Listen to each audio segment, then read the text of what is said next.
Hello everyone, welcome back to Internet Mathematics. My name is Victor and today we're going to be calculating with tree diagrams.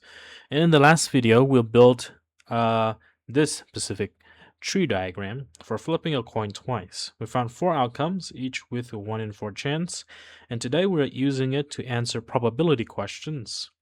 So question number 1, Q number 1. Now we want to find the probability of P with only one H. So what is the probability of getting exactly only one head? Now, if we zoom in and we see our outcomes, we will see that there are only a few that only have one head. So you can see HT has only one head, TH has only one head, TT has 0 heads, HH has 2 heads. So it means that we're all looking for HT and TH. That is our goal outcomes right there. Now, we already multiplied along the branches to get 1 in 4 chances, right? Now, if we want multiple outcomes, it means that we want either or both HT and TH. We add down the list. So multiply along and add down. Okay. So if you have or, then you add. If you have multiply, if you have and, you multiply. That's basically it.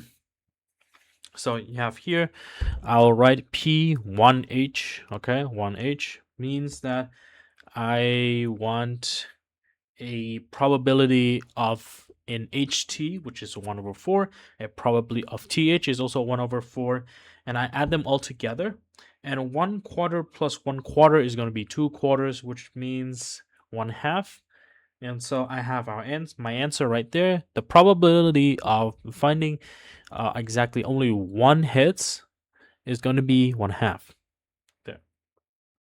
Now, this is going to be different, where I'm going to find something that's different, where instead of finding exactly one head, I'm going to find a probability of 1 plus H, which means at least one head.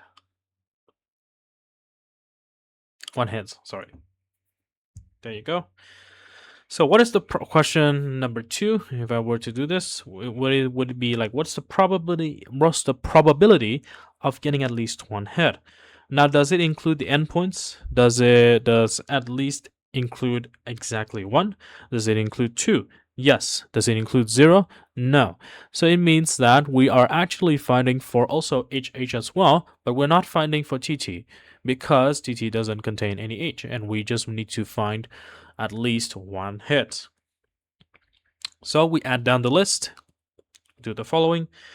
So we have P1 plus of H.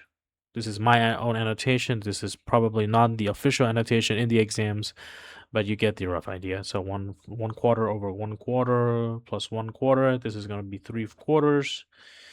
So as you can see right there, this is going to be the P of at least 1H. Now, there's a little bit of a shortcut where for at least one questions, because the only outcome we didn't want was TT right here. So yeah, TT, there's this one come here. We had 3 outcomes. There were a total of 4. We just only need 3.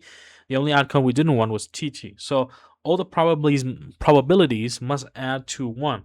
So we can just take 1 and subtract the probability of the thing that we don't want. So we can have a shortcut